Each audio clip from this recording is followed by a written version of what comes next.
안녕하세요. 사랑하는 성도님, 영혼의 샘을 은혜의 자리에 오심을 축복합니다. 섬김의 주님이 우리와 함께 하십니다. 우리와 함께 하시는 주님을 찬양합니다. 기도합시다. 주님, 감사합니다. 오늘도 사순절을 걷는 저희들 이렇게 말씀 앞에 서게 하여 주시니 감사합니다. 이 시간 우리에게 주실 말씀 기대합니다.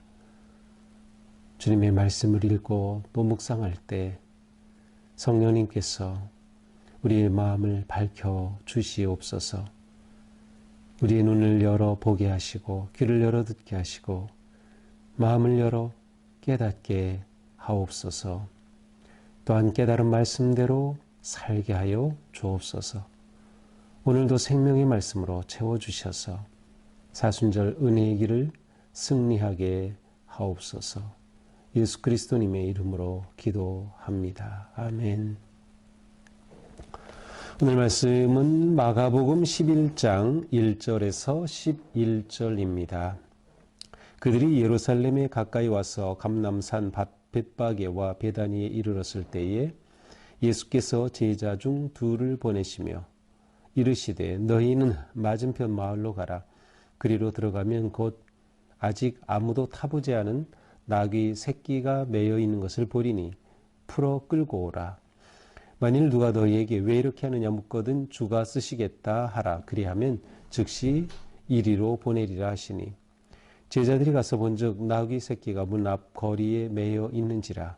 그것을 푸니 거기 서 있는 사람 중 어떤 이들이 이르되 나귀 새끼를 풀어 무엇 하려느냐 하매 제자들이 예수께서 이르신 대로 말한대 이에 허락하는지라.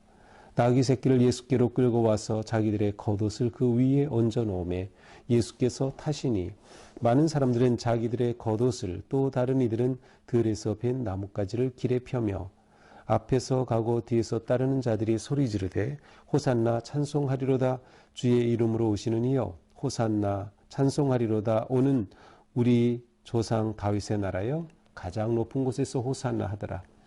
예수께서 예루살렘에 이르러 성전에 들어가사 모든 것을 둘러보시고 때가 이미 저물매 12 제자를 데리시고 베다니에 나가시니라. 아멘. 자, 드디어 예수님이 예루살렘에 들어가십니다. 마가복음 8장을 기점으로 해서 예수님의 동선은 이제 북쪽에서 점점 남쪽 예루살렘으로 향하고 있습니다. 그래서 이제 오늘 1절은 그들이 예루살렘에 가까이 와서 자, 바로 예루살렘이 바로 눈앞에 보이는 곳까지 이르렀습니다. 그것은 어디입니까? 감람산 벳바게와 베다니입니다. 감람산은 예루살렘 바로 앞에 기드론 계곡이 있어요. 깊은 계곡인데 그 건너편에 있는 그러한 마을입니다. 감람나무, 올리브나무가 있는 그러한 곳 감람산, 때로는 감람원이라고도 하는데 바로 이곳에 예수님이 이르셨습니다. 이때에 예수께서 제자 둘을 보내시며 그들에게 말씀하십니다. 맞은편 마을로 가라. 그리로 들어가면 곧 아직 아무도 타보지 않은 나귀 새끼가 매여 있는 것을 볼 것이다. 그러면 그 나귀 새끼를 풀어 오너라. 그런데 만약 누가 이거 왜 풀어갔느냐? 아마도 주인이겠죠. 이렇게 물어보면 주님께서 쓰시겠습니다. 쓰시겠다 하라. 그러면 보내줄 것이다. 그래서 이 두 제자, 혹시 야고보와 요한인가요? 이 두 제자가 예수님의 말씀대로 정말 그 마을의 앞에 가보니 나귀 새끼가 문 앞에 있는 그러한 곳이 보입니다. 그래서 그 나귀 새끼를 푸니까 거기 서 있던 사람 중 어떤 사람이 말합니다. 이 나귀 새끼를 부어서 무엇 하려고 하느냐? 물어보죠. 그러자 제자들은 예수님이 가르쳐 주신 그대로 말합니다. 주님께서 쓰시겠다고 하십니다.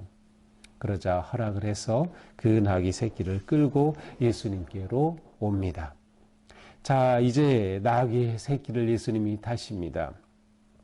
자, 나귀 새끼라고 하는 것은 아직 한 번도 타본 적이 없는, 아무도 타본 적이 없는 그러한 새끼임을 의미하기도 하고, 또 새끼이기 때문에 너무나도 아직은 어린 그러한 나귀를 말해요. 그래서 완전히 다 성숙하고, 그래서 덩치가 있고 든든한 그런 나귀보다는 아주 연약한 그러한 모습이죠. 자, 어쨌든 이렇게 나귀 새끼다라고 하는 것은 아직 아무도 타보지 않은 것이기 때문에 구별된 겁니다. 그래서 주님을 위해 구별된 것이라고 하는 의미가 담겨 있겠죠. 또한 예수님께서 주께서 쓰시겠다 하라, 주가 쓰시겠다 하라 이렇게 말하라고 했는데, 여기서 쓰시겠다라는 것은 우리말로는 보통 내가 사용할 거야, 내가 쓸 거야 이렇게 그런 의미지만, 원래는 주님이 필요하시다 이러한 뜻이에요. 그래서 영어 성경은 제대로 번역이 돼 있어요. The Lord needs it 이렇게 돼 있어요. 그래서 주님께서 필요하시답니다. 의미가 좀 다르죠.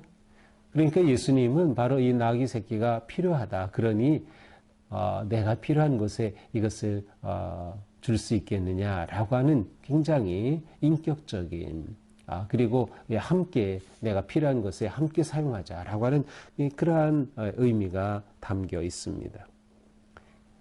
이렇게 예수님께서는 나귀 새끼를 불러오게 하셔서 그 위에 앉으시죠. 근데 나귀 새끼니까 아직 안장도 제대로 준비되어 있지 않아요. 그래서 겉옷을 펴서 그 위에 얹어 놓습니다. 그리고 그 위에 타고 예수님이 예루살렘으로 들어가시죠. 이때는 유월절을 지키려고 온 순례객들이 많이 있었어요. 그래서 8절에 보니까 많은 사람들이 있었는데, 바로 이들이 자기 겉옷을, 또 어떤 사람들은 나뭇가지를 베어가지고 예수님의 앞뒤에서 막 흔들면서 소리를 지릅니다. 여기 나뭇가지는 요한복음 12장에서는 이제 종려나무라고 되어 있어요. 종려나무는 이스라엘을 상징하기도 합니다. 그리고 너무나 그 잎이 아주 수려하고 아름답기 때문에 이렇게 종려나무 가지를 흔들고 하는 것은 굉장한 그 어떤 환영의 의미도 있고요. 또 아주 귀한 사람이 올 때 맞이하는 방법이기도 했습니다. 이렇게 나뭇가지를 흔들고 또 겉옷을 펴면서 이렇게 예수님을 환영하는 그러한 모습입니다. 이렇게 앞에 뒤에 따르는 사람들이 소리 지릅니다. 호산나, 호산나. 자, 호산나라는 것은 지금 구원하소서라고 하는 그런 뜻이죠. 구원하소서, 구원하소서. 굉장히 중요한 메시지가 담겨 있죠. 호산나라고 외치면서 이제 자신들의 처한 이러한 환경, 정치적인, 종교적인, 그리고 많은 그러한 국가적인 그러한 환경 속에서 우리를 구원하소서, 드디어 구세주가, 사실은 여기는 다분히 정치적인 의미가 담겨 있어요. 우리를 구원할 왕이, 새로운 왕이 오신다라고 하는 그러한 의미도 담겨 있어요. 왜냐하면 그 뒤에 보니까 찬송하리로다 하면서 우리 조상 다윗의 나라여 가장 높은 곳에서 호산나, 다윗의 나라, 나라의 회복을 기대하고 있기 때문이죠. 자, 예수님이 나귀를 타시고 예루살렘으로 들어오신다. 그리고 사람들은 그러한 예수님을 정치적인 그러한 메시아로 생각하면서 다윗의 나라를 회복할 그러한 분으로 생각하고 있다. 자, 그들이 이렇게 할 수밖에 없는 것은 실제로 이와 같은 장면이 예언서에 예언도 있기 때문이에요. 스가랴 9장 9절에 보면 이러한 말씀이 있어요. 시온에 따라 크게 기뻐할지어다. 예루살렘에 따라 즐거이 부를지어다. 보라, 내 왕이 내게 임하시나니 그는 공의로우시며 구원을 베푸시며 겸손하여서 나귀를 타시나니 나귀의 작은 것 곧 나귀 새끼이니라. 그러면서 그 뒤에는 이제 이렇게 겸손의 왕이 들어오시면 화평을 전하고 통치하신다. 자, 이러한 그 말씀처럼 이제 이곳에 있었던 많은 무리들은 예수님의 나귀를 타고 오시는 그러한 모습을 보면서 예언된 그분, 예수님의 예루살렘 입성을 왕의 입성으로, 나라의 회복으로 기대하고 있었던 거죠. 물론 예수님은 왕으로 입성하시는 거고 나라의 회복을 하실 뿐이에요. 그러나 이 무리들이 기대했던 정치적인 것이 아닌 예수님은 하나님의 나라를 회복하는 것이고 예수님의 왕 되심은 세상의 권력자들과는 달라요. 그래서 우리가 앞에서 봤죠. 너희는 그렇지 않다. 어제 본문이에요. 예수님의 리더십은 완전히 다르죠. 겸손, 섬김의 리더십이죠. 바로 예수님이 그 왕으로 들어오시는 거예요. 단어는 같을 수 있겠지만 사람들의 기대와 실제 예수님의 입성에는 이러한 차이가 있는 거죠. 그들은 호산나라고 외치면서 정말 구원하실 자가 필요한 그들을 드러내고 그들의 열망을 드러내고 있습니다. 이렇게 예수님은 드디어 예루살렘으로 입성하시는 겁니다.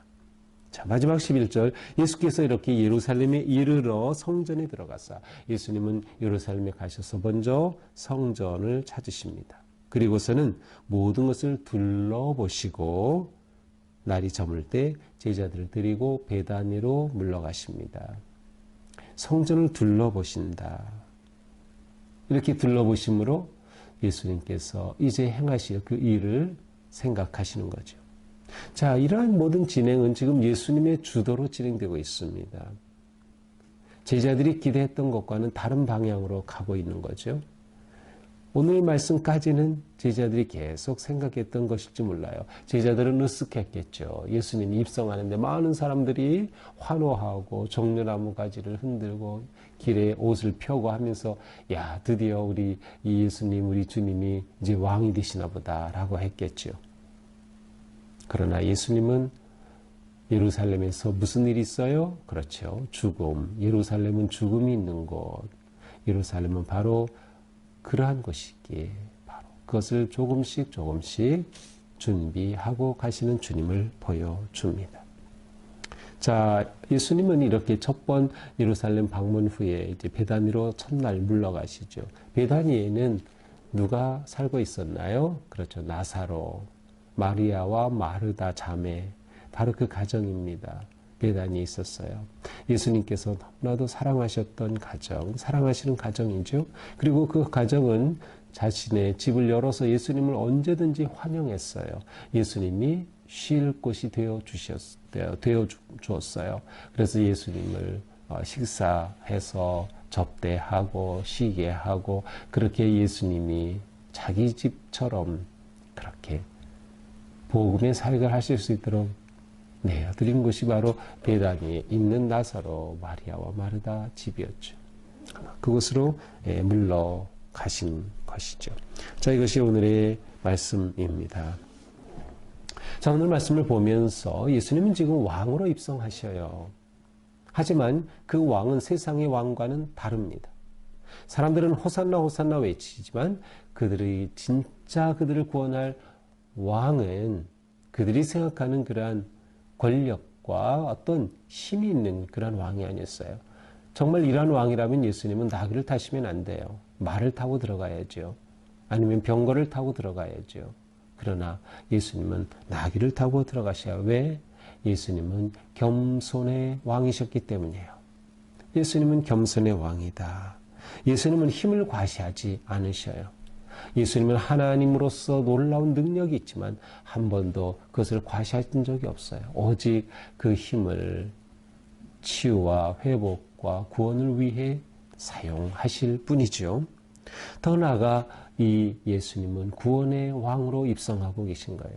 호산나 호산나 외치는 그들을 진짜 구원할 왕이시죠. 그러나 예수님의 구원은 세상 사람들이 생각하는 것처럼 칼과 창으로 권력으로 나라를 독립시키고 회복시키는 구원이 아니었어요. 예수님의 구원은 십자가의 사랑을 통한 구원이었던 것이죠.